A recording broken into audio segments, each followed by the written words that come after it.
toutes ces images, hein. Et on va retrouver l'une de nos équipes sur place, Christina Luzzi, qui est notre correspondante permanente en Corse, accompagnée de Stéphanie Rouquier. Christina, vous êtes pas seule, hein. Il fait toujours beau, ça c'est important, hein. Il faut surveiller la météo et a priori il va faire beau cet après-midi pour la messe, hein, Oui. aux alentours de 15h, 15h15, que vous pouvez vivre évidemment en direct sur notre antenne sur CNews. Christina, avec qui êtes-vous? Dites-moi tout. Alors, je suis pas seule, effectivement. Nous sommes avec des nombreux fidèles qui sont déjà là pour certains, depuis ce matin, qui ont pris place ici, place Millau, où eh bien, le pape devrait faire un passage aux alentours de 14h45, donc dans plus de 2 heures.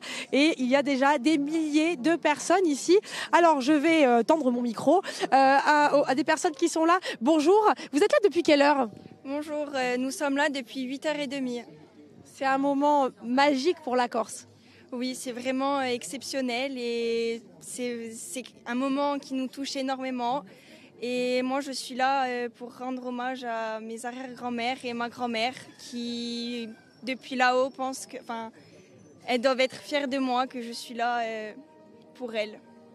Magnifique. Beaucoup d'émotions, hein. Vous pouvez vous en douter. Ici, il y a vraiment des énergies particulières depuis ce matin. Alors, bonjour madame, vous êtes là vous aussi depuis très tôt ce matin? Oui, depuis très tôt ce matin, oui, mais on est ravis, on est arrivé ici, c'est déjà bien. Moi, je suis ravie que ma petite fille de 14 ans ait voulu me suivre.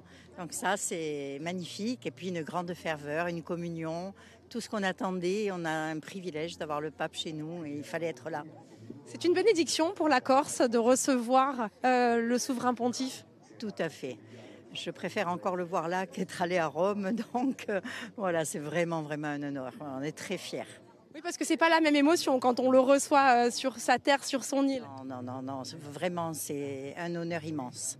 Et puis une terre corse qui est quand même empreinte de valeurs chrétiennes. On le rappelle ici, 9 personnes sur 10 se disent catholiques. C'est dire l'attente qu'il y avait ici d'accueillir le pape François. Tout à fait. Moi, je suis coiffeuse et je peux vous dire qu'avec un camion itinérant sur 29 villages, j'ai coiffé des gens pour toutes les fêtes religieuses. C'est immense.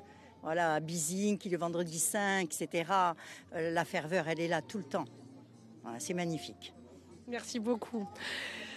Alors voilà, je vous le disais, ici, le pape devra passer aux alentours de 14h45. Et en attendant, des personnes continuent d'affluer vers la place Millau. Il y a un quota de 10 000 personnes. Et puis ensuite, les personnes pourront effectivement suivre cette messe du Casone sur les écrans géants qui ont été installés ici. Merci beaucoup, ma chère Christina Luzzi, notre correspondante permanente en Corse. Elle a le plus beau poste de CNews. Hein. Correspondante permanente en Corse, Christina Luzzi, je l'envie tous les jours. Hein. Sincèrement, elle est accompagnée de Stéphanie Rouquier et on va vous faire vivre tout au long de cette journée, cette visite historique, hein, avec Régine Delfour et Charles Baget, avec Olivier Benkemoun et